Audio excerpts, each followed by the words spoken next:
Assalamualaikum warahmatullahi wabarakatuh. Jadi hari ni kita nak cakap tentang sihir ketak puru. No? Bismillahirrahmanirrahim. Alhamdulillahirabbil alamin wassalatu wassalamu ala asyrafil anbiya'i wal mursalin wa ala alihi wa sahbihi ajma'in. Jadi insya-Allah tuan, lama saya tak buat live ni. No? Jadi hari ni kita akan cerita sikit pasal sihir ketak puru. Jadi saya minta tuan-tuan tolong share. Kita nak sembang sikit tentang sihir ketak puru ni. Jadi saya tengok tadi dalam post Ustaz Kazim tu, saya rasa terpanggil lah. Saya rasa terpanggil. Ustaz. Allahumma salli ala Muhammad. Ustaz.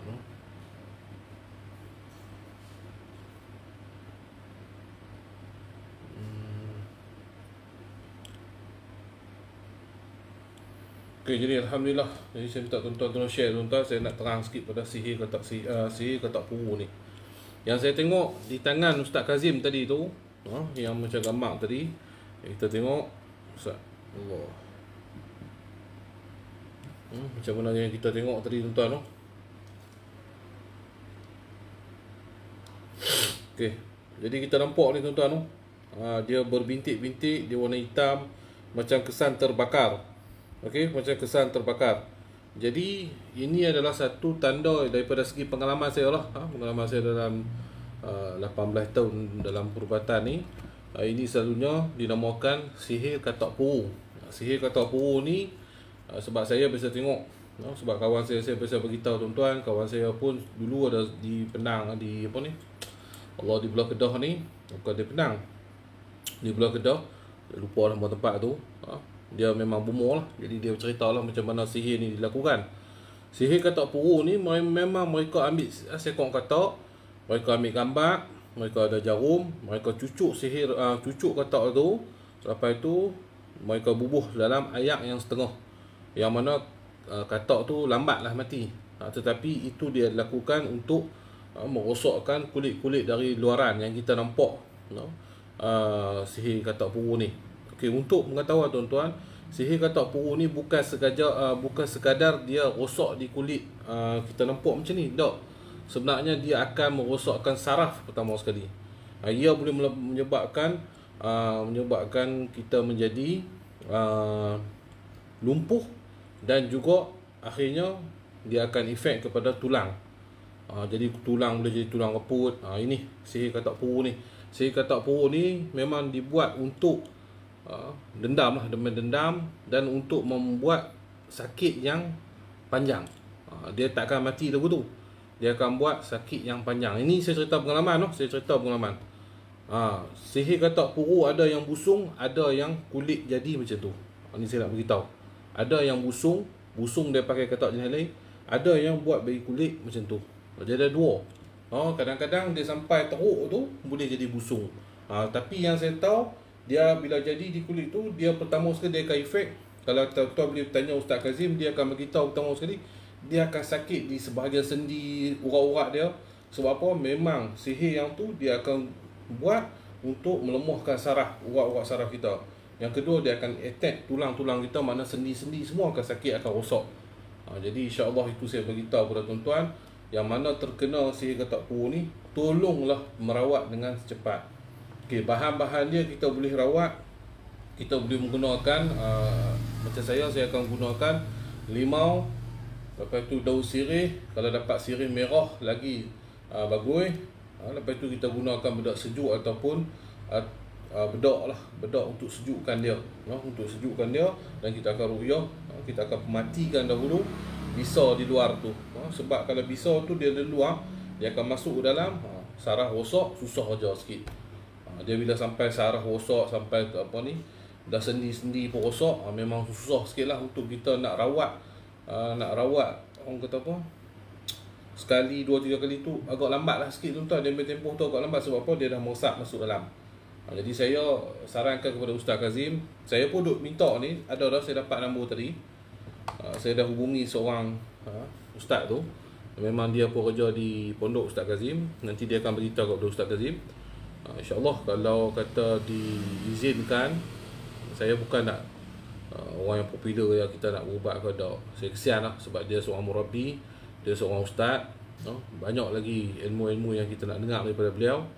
Jadi insya-Allah saya bukan orang pandai sangat, saya tak ada ilmu mana pun tuan-tuan. Cuma bolehlah orang kata tiup-tiup sikit-sikit tu, insya-Allah saya dah beritahu dah kepada PA dia lah tadi, supaya sampaikan kepada Ustaz Kazim. Jika mana Ustaz Kazim beri keizinan, insya-Allah saya akan pergi lah ke sana untuk berjumpa dengan Ustaz Kazim, dan saya cuba akan merawat Ustaz Kazim, insya-Allah. Dan saya minta tuan-tuan juga berdoa lah, semoga Ustaz Kazim disembuhkan. Ingat tuan-tuan, sihir ni memang cukup ramai, memang cukup banyak zaman hari ni. Tambah-tambah penyakit ain, penyakit mata. Kita tengok banyak artis-artis pun yang terkena sihir. Zaman hari ni zaman yang menuju ke zaman Dajjal.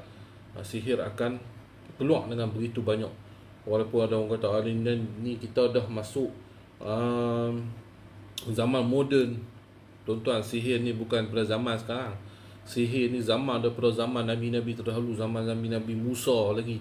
Sebelum zaman Nabi Musa lagi diamalkan perbuatan-perbuatan sihir. Kemuncaknya bila di zaman Nabi Sulaiman. Kemuncak sihir tu yang berluasa sampai ke zaman Nabi Sulaiman. Dan sampailah ke hari ini, sampailah sebelum keluar Dajjal, maka akan keluarlah sihir-sihir yang begitu banyak. Sebab tu kita beritahu tuan-tuan, kita tengok di Palestin hari ini bagaimana Israel dengan begitu kejam hari ini menjajah tanah Palestin. Sebab apa tuan? Sebab mereka nak ambil apa yang ditulis oleh Nabi Sulaiman AS, iaitu perbuatan-perbuatan sihir yang Nabi Sulaiman sendiri tanam di bawah kawasan Baitul Maqdis yang ada hari ini. Mereka cuba nak korek, nak dapatkan balik ilmu sihir itu. Jika mereka dapat dan kita dapat tahu, dah orang kata sebilangan daripada kitab-kitab sihir ni telah dijumpai oleh mereka. Apabila jumpa lagi banyak tuan-tuan, lagi masalah lah tuan-tuan. Dia akan sihirkan kita dari berbagai-bagai sudut. Dari segi pemikiran, dari segi penjajahan yang New World Order. Banyaklah tuan-tuan nak cerita bab ni tak habis. Cuma saya beritahu tuan-tuan, memang sihir ni banyak hari ni. Dan kami di pusat rawatan pun terlampau penuh, hari-hari menerima pesakit-pesakit, insya-Allah. Saya selalu ikut tu, insya-Allah. Tok bantu Ustaz Kazim, insya-Allah saya cuba nak bantu ni tuan-tuan. Cuma saya dah telefon tadi dah dekat seorang PA je, ustaz tu, dan dia saya bagi tahu memang dia pun bekerja di Barokah, tak silap saya tadi. Saya dah sampaikan lah, kalau kata diberi keizinan, saya akan pergi, insya-Allah. Sebab kita benda nak merawat ni tuan-tuan, perlukan keizinan tuan badan tu. Kalau tuan badan izinkan, baru saya pergi tuan-tuan. Kalau tuan badan tak izinkan, saya tak boleh nak merawat. Itu tuan-tuan kena faham. Kita bukan boleh pergi tanpa orang tak mau kita, takkan kita nak pergi, tak boleh. Itu bukan cara dalam rawatan. Dalam rawatan kita kena dapat keizinan dahulu, insya-Allah. Kita akan dapat keizinan daripada Allahumma salli ala sayyidina Muhammad. Kita kena dapat kepada tuan badan dia, maka tuan badan dia izinkan kita untuk merawat tubuhnya. Tubuhnya diizinkan untuk kita rawat, insya-Allah baru kita boleh merawat, insya-Allah. Orang yang sakit hati, kita tak boleh buat apa daripada depan mereka main sihir. Sihir terlampau banyak. Dan hari ni yang paling banyak adalah sihir pemisah, sihir perkahwinan. Yang pemisah ni banyak. Pemisah antara suami isteri, anak dan bapa, anak dan ibu, adik-beradik, keluarga. Itu sihir pemisah. Sihir pemisah pun banyak. Sihir ain, mata ain, mata yang kita duk bubuh gambar kita, orang tak suka dengan kita, dengan hasad dan dengkinya, boleh terkena penyakit ain. Jadi kita banyak-banyakkanlah doa untuk penyakit ain ni. Uizu bi kalimatillahi tammah min kulli syaitani wa hammah wa min kulli ainil lamah. Banyakkanlah, insya-Allah. Ustaz Kazim dah izin tutup, insya-Allah. Saya cuba dapatkan keizinan dia yang betul-betul, insya-Allah saya akan pergi, saya akan tolak pergi, insya-Allah. Saya bukan nak cakap saja ni semua tak. Kalau Ustaz Kazim on, saya nak kena pergi ambil barang-barang. Saya nak kena sihir tutup nafsu ada. Saya nak kena pergi ambil barang-barang di atas Gunung Jerai. Saya nak pergi ambil sirih merah. Saya nak kena pergi ambil sirih merah untuk saya nak pergi bawa kepada Ustaz Kazim, insya-Allah. Insya-Allah lah, tuan-tuan doa lah. Yang mana kenal Ustaz Kazim perlu sampaikan. apa yang saya beritahu ni, insya-Allah. Kita nak Ustaz Kazim teruskan lagi dakwah-dakwah Ustaz Kazim, teruskan lagi pengajian-pengajian, banyak lagi yang kita nak kena belajar lagi dengan Ustaz Kazim. Tapi bila dimainkan sihir ini, ia akan melemahkan dan akan merencatkan perjalanan Ustaz Kazim tu sendiri, insya-Allah. Cerita sikit pasal sihir Katak Puru ni, saya dah cerita dah tadi.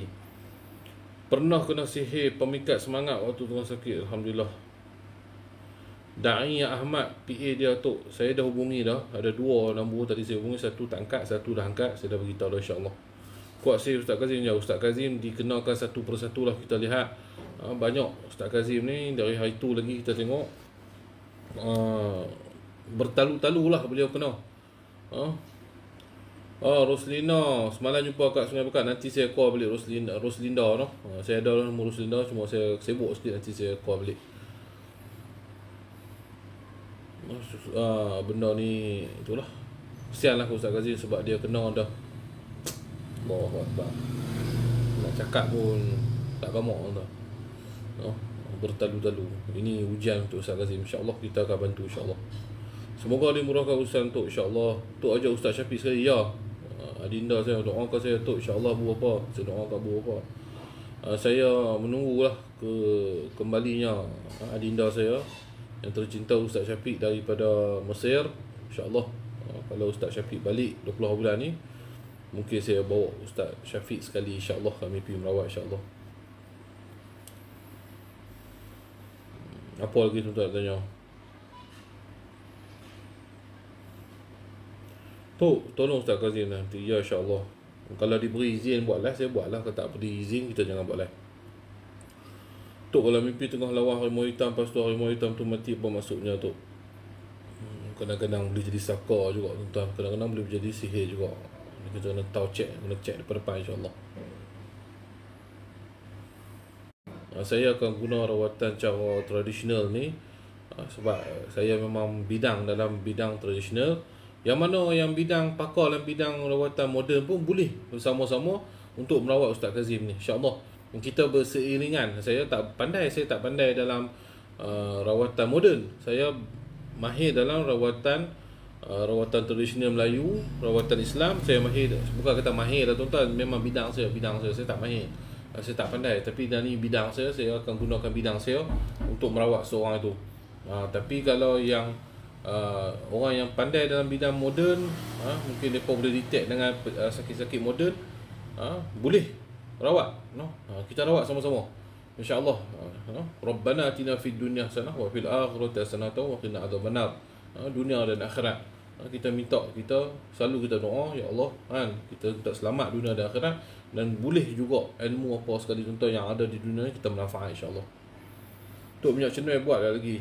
Tak, nanti kita buat tuan. Nanti saya beritahu. Minyak cenoi ni baru ni, dia pakai minyak cenoi depan rumah dia, keluar jarum dengan banyak lah. Keluar jarum, keluar duit shilin banyak depan rumah dia. Wallahu alam, saya tak tahulah. Bukan saya pandai, saya retiak, insya-Allah, dengan izin Allah. Tok, kalau mimpi membakar tangkal-tangkal, bagus je tu. Cuba lah kalau mimpi tu bagus. Betul tu Tok, saya perawat, saya akan tolong jaga Tok, insya-Allah. Amin. Saya pun minta juga ramai-ramai perawat doakan, insya-Allah. Tok, tolonglah datang Pahang, insya-Allah. Assalamualaikum Tok, saya nak tahu kalau bermaruh tahu Tok. Ada sama Islam. Okey. Dia memanglah sihir. Kita tengok kulit jadi macam tu. Saya beritahu dah. Sihir Katak Puru ni dia akan rosak saraf, dia akan rosak tulang, dan dia ada jenis juga boleh sihir Katak Puru ni dia buat untuk sihir busung. Perut buncit tiba-tiba, tak tahu apa. Bila pergi hospital, dia pasti ada ayak sahaja. Tak tahu ayak tu mai dari mana. Ada yang meninggal, ada yang sembuh. Sihir busung ni tuan-tuan, pengalaman saya, ada yang sembuh terus. Tapi kalau ada yang tak sembuh, memang bawa ke maut. Busung ni bahaya tuan-tuan. Busung ni saya nak cerita pengalaman busung. Sakit busung ni cukup berbahaya. Saya kalau orang main tengok busung ni, saya jadi yang kata Allah, sedih lah tuan, sedih. Ada yang berjaya, semua wajah Allah Ta'ala lah. Ada yang kita berjaya menyembuhkan busung perut ni, dan kebanyakannya susah bila terlampau besar. Baru jadi sikit tak apa. Ingat busung ni dia kita rasa dah perut kita keras lain pada yang selalu. Kita rasa berangi, kita rasa cekam perut kita, cepat-cepat kena dapatkan rawatan. Cuba suruh orang keliling kita tengok, isteri-isteri kita tengok kat, oi perut abang bukan makan banyak, boroi tu lain. Ni cuba suruh orang perempuan kita tengok, awak perut abang ni tiba-tiba jadi keras kan. Keras dengan mendadak. Cepat-cepat dapat rawatan busung tuan. Jangan biar lama. Saya beritahu tuan ni betul saya beritahu tuan, bukan kata betul lah. Ni pengalaman saya. Kalau jadi busung, tolong rawat cepat-cepat tuan. Mula dia masuk angin dulu. Busung ni mula-mula dia akan masuk angin dulu. Angin jahat dia akan masuk ke perut. Dia akan duduk sini. Lepas tu dia akan menghasilkan ayak. Bila jadi ayak ni tuan, dia akan merebok bisa-bisa untuk busung dalam perut ni. Itu masalah tuan. Bila pergi hospital dia pakai ayak. Masalah jantung dan ataupun paru-paru, mereka akan tebuk lubang, buat keluar ayak tu.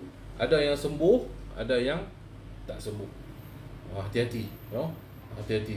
Busung memang bahaya, ada yang dah meninggal. Saya bisa berubat tuan, banyak. Ada yang meninggal, ada yang sembuh. Ada yang sembuh tiba-tiba, elok dah. Satu pakcik di Almor, Bukit Tajam, saya ingat ni. Saya sampai hari ni saya kesian pakcik tu. Memang orang susah tuan. Nak cerita tuan, saya pergi tengok Allah rumah dia kesian. Jadi saya tengok dia jadi busung, saya pun buat dengan donor darah apa semua. Saya baca. Esok tu perut dia keluar dari pusat dia ni, pusat tengah tu, keluar macam ayak terjun tu. Keluar sampai perut dia okey. Sebulan dah tuan. Dia boleh bangkit berjalan, dia boleh seronok lah, dia macam orang lain lah. Pakai baju apa semua dah. Cuma sebulan tu tuan-tuan, salah saya lah. Ni saya beritahu salah saya. Sebab saya tak sempat nak buat rawatan susulan. Saya beritahu dia, pakcik kena buat rawatan susulan. Tak apa, Tok main bila pun tak apa. Saya sibuk tuan-tuan. Saya betul-betul menyesal pun ada tuan kita jadi Allah Ta'ala uji saya macam tu pula. Dia tak ada kenderaan nak bawa orang, mereka nak bawa dia main saya kena pergi. Jadi saya nak pergi tu saya kalut. Dengan tempahan-tempahan yang lagi, yang rawatan-rawatan lain. Jadi saya pun terlupa. Lepas sebulan tu saya dengar kata dia meninggal dah. Tapi keadaan perut dia elok lah. Busung ni bila dia dah keluar ayak-ayak tu tuan-tuan, kena buat rawatan susulan dengan cepat yang mungkin. Supaya dia keluar habis selebih-selebih. Kalau tidak memang cukup bahaya. Ini saya beritahu dalam bidang rawatan Islam. Jaga kat saya hero. Kalau saya tak hero, saya sikit je. InsyaAllah itulah saya boleh kongsikan sikit tentang tip-tips. Yang mana kalau Ustaz Kazim ni kita akan gunakan sirih merah lah tuan. Sirih merah kita akan guna, mungkin kita guna kapok ataupun bedak sejuk, dan juga beberapa bahan lagi. Limau kita akan guna untuk kita matikan di atas tu dulu, supaya dia tak merosak, masuk ke saraf, masuk ke tulang dia. Kalau masuk ke saraf, masuk ke tulang dia, agak susah sikit kita nak rawat lah kalau biar lama. Saya harap kalau Ustaz Kazim menonton live saya ni, saya minta lah Ustaz Kazim, tadi saya dah call lah nama dia apa tak tahu. Senang nama dia Allah, nama apa tuan tadi Don Insect ni. Ada lah tadi nama apa lah, apa tak ingat saya. Tadi saya dah call lah, dia kata sehari maghrib dia nak jumpa Ustaz Kazim. Kalau Ustaz Kazim izin, saya pergi lah insyaAllah. Ya, semua kebanyakan sihir ni makan dalam tuan. Kebanyakan sihir ni makan dalam. Tak, dia kadang-kadang ada orang yang jenis dia tak mau layan. Dia macam tak percaya. Ada, ramai. Dia dapat tanda sikit, dia jadi jantung berdebar laju, dia mendapat mimpi dia macam tak layan benda ni. Dia kata alah benda ni mengarut lah. Tanda ni Allah Ta'ala bagi tanda. Sihir ni memang yang satu yang kita nak tahu sihir ni sebab dia ada tanda. Muhung orang tak ada sihir, orang yang kena sihir yang kata tak ada tanda, tipu. Sihir sebelum dia jadi sihir tuan-tuan, saya nak beritahu tuan, sebelum dia jadi sihir, dia ada tanda dia. Tanda dari segi mimpi dia, dari segi luaran dia, dari segi tidur dia, gangguan tidur dia, dari segi gangguan dia berjalan, dia duduk, mesti ada tanda-tanda dia. Tapi kalau orang tu kata, "Dok, saya terkena sihir, saya tak ada tanda," itu penipu. Itu adalah ego diri dia. Ada banyak saya jumpa. Betul tu cakap ni betul sampai teruk lah. Kita nak buat pun susah. Dah bila sampai teruk, pasal apa? Kita tanya pasal apa? Awal-awal dapat tanda, saya tak percaya. Itu jawapan yang selalu kita jumpa di pusat rawatan. Saya sebelum ni saya tak percaya dengan sihir-sihir, saya tak percaya dengan jin setan ni semua. Sebab saya rasa dunia dah moden, ni semua permainan tidur, dah biasa permainan iblis je dia kata. Tapi bila biar lama, dia makan dalam, pergi hospital, masuk pakar, pergi hospital luar, bayar duit ribu-ribu, scan mai, buat MRI scan, apa keluar semua tak ada apa, barulah depa gelabah cari pusat rawatan Islam. Jadi bermacam-macam kes. Jadi susah tuan-tuan. Bila dah lama susah. Tapi insya-Allah kita tolong lah, bukan kita tak tolong. Tapi saya nak beritahu ni supaya tuan-tuan alert. Alert dengan diri tuan-tuan. Sihir dia akan datang dengan tanda dia dulu. Setengah orang dia kata, "Tok, saya mimpi ulang kejang saya." Tapi ulang tu tak patut saya, dia baru duk kejang saya. Tak apa. Bagus. Jadi kita kena kuatkan amalan kita, ataupun kita jumpa ustaz-ustaz, ataupun kita sendiri buat amalan. Supaya benda tu baru nak datang duk ligan kita, tak gigit patuk lagi. Jadi kita dah boleh elakkan dia supaya lebih teruk, lebih parah. Ada orang yang mimpi, "Tok, saya mimpi ular tu dia main gigit dah saya. Saya rasa gigit dah." Maknanya sihir tu dah masuk. Dah masuk, start mula masuk dah tubuh badan. Itu saya kata, tanda-tanda sihir ni memang dia ada tanda dia. Ini kerja Allah Ta'ala. Allah Ta'ala beri tanda pada kita supaya kita tahu bahawasanya diri kita ni sedang disihir. Begitu Nabi SAW sendiri pun biasa disihir. Dan Nabi tahu bagaimana tanda-tanda Nabi disihir. Nabi rasa macam terawang-awangan. Nabi rasa dia sedang bersama dengan isteri dia pada hari tidak. Itu semua tanda-tanda sihir tuan-tuan. Sebelum main sihir ni, ada tanda-tanda dia. Jadi hati-hati. Bila nak macam mana nak check ya? Kalau nak check, selalu kita masuk dalam live kita duk buat selalu ruyah jarak jauh boleh check. Lepas itu tanda dia, kita tidur ada tanda-tanda, mimpi ular, mimpi jatuh tempat tinggi, mimpi anjing hitam, kucing hitam, rimau hitam, mimpi buaya, mimpi dapat baby. Itu semua baby ni dia berkaitan dengan saka kita, mimpi dapat kain kuning. Itu semua lebih daripada saka keturunan-keturunan kita. Itu semua tanda-tanda. Tanda sihir dia dah main step kedua, tidur terkejut. Ni dengar apa saya cakap ni. Kok-kok tuan-tuan ada. Tidur terkejut. Sedang tidur terkejut bangkit. Itu tanda dah sedang sihir dah menguasai diri anda. Lepas tu dia kerap lah. Tidur terkejut ni kerap. Lepas tu tidur direntak kaki, semacam kaki kita ditarik rentak. Itu dah tanda-tanda sihir dah masuk ke badan. Yang ketiga pula, jantung berdebar dengan tiba-tiba, tak ada apa pasal pun, duduk relax macam ni, duduk atas kursi, tiba-tiba dia main duduk. Dia punya rhythm tu laju, tiba-tiba lepas tu baru dia main normal balik. Berpeluh pula tiba-tiba. Itu semua tanda-tanda. Lepas tu tanda lagi, sakit badan, sakit terutama yang di bahu kita, dua belah bahu kita ni. Ini tanda-tanda senang kita disantau ataupun sakit di tengah-tengah ni. Ini antara tanda-tanda dia. Sakit pinggang, nafsu tak naik, syahwat tak naik. Itu semua tanda-tanda sihir yang telah ada dalam tubuh badan kita. Mimpi harimau ni lebih kepada mimpi saka kita. Tu tuan-tuan dengar lah apa yang saya beritahu tu. Mimpi jatuh tempat tinggi, mimpi gayat, mimpi terjun bangunan lah apa, mimpi tu semua berkaitan dengan sihir dan saka lah. Jadi tolong apabila ada tanda-tanda itu, pergi cuba-cuba check. Saya selalu terkejut bila tidur. Nur Seli, tolong pergi dapatkan rawatan ataupun ustaz-ustaz yang berdekatan. Saya tak suruh main kat saya. Saya pun ramai dan pergi cari ustaz-ustaz lain. Ramai dah lah perawat-perawat ni. Cuma carilah perawat yang betul-betul perawat. Jangan cari perawat yang menipu nak ambil kesempatan kita. Hari ni tuan-tuan, kalau mimpi Tok Singa apa maksud dia? Kalau hak mimpi putu perempuan, saya nak menikah lagi. Kalau mimpi tu lelaki, saya pun merasa takut juga. Takut main kot lain-lain pula. Lawak you know. Jadi dapatkan ustaz-ustaz yang ataupun perawat-perawat yang ikut landasan syar'i. Jangan duk pi cari perawat-perawat yang merepek, merapu raban-raban ni semua. Itu tuan-tuan tanggung sendirilah. Tanda-tanda dah cucuk jarum tu dah sampai teruk dah tu. Tok minta ulas sikit kerasukan tengok cerita KNN Desa Penari. Dia kadang-kadang ni tuan-tuan cerita-cerita ni dilakonkan balik cerita tu. Benda yang betul dilakonkan, dibuat filem. Saya tak tengok lagi lah KKN ni, saya nak tengok juga. Benda ni dilakonkan kembali dan cerita tu cerita betul. Dan dia ada link dengan bila berlakon ni tuan-tuan pergi tanya lah orang yang pelakon-pelakon yang duk berlakon cerita-cerita hantu ni. Kebanyakan dalam syuting mereka ni memang diganggu. Dulu saya juga jaga syuting-syuting cerita-cerita filem seram ni, beberapa panggil saya untuk jaga kawal kontrol depa punya kawasan tu. Jadi saya buat kerja tu lah.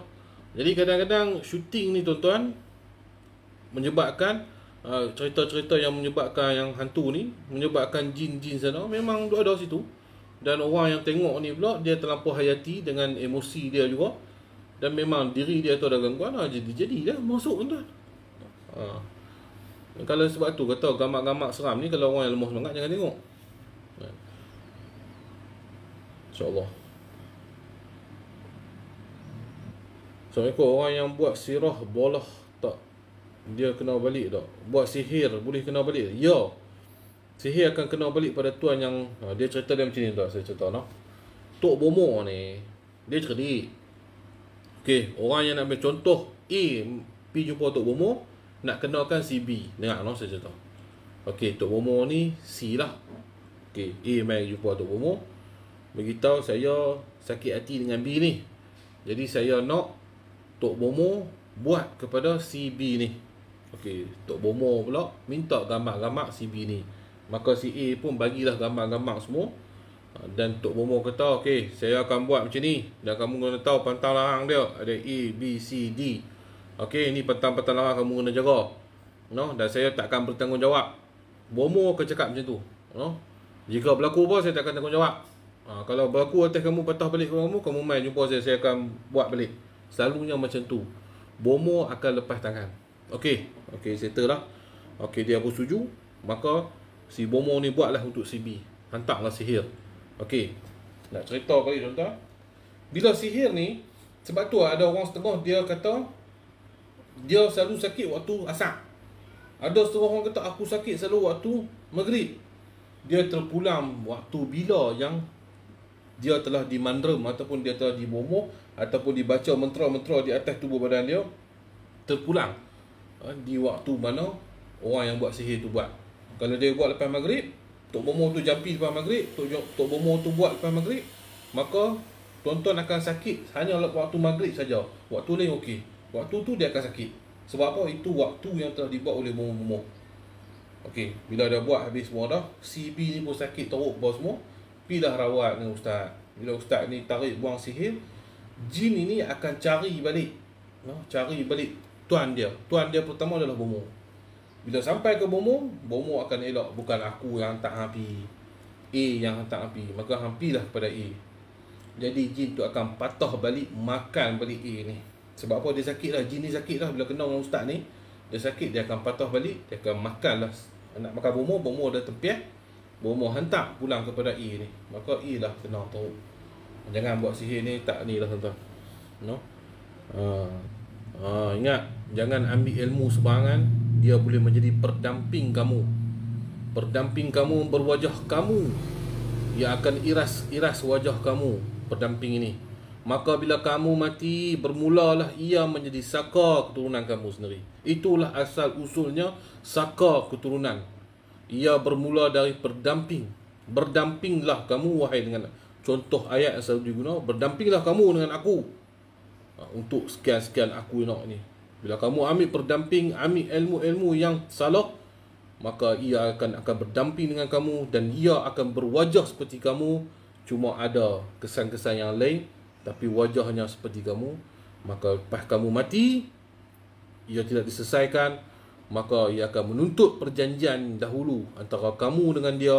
Maka yang menjadi mangsa adalah cucu, anak-anak cucu keturunan kamu.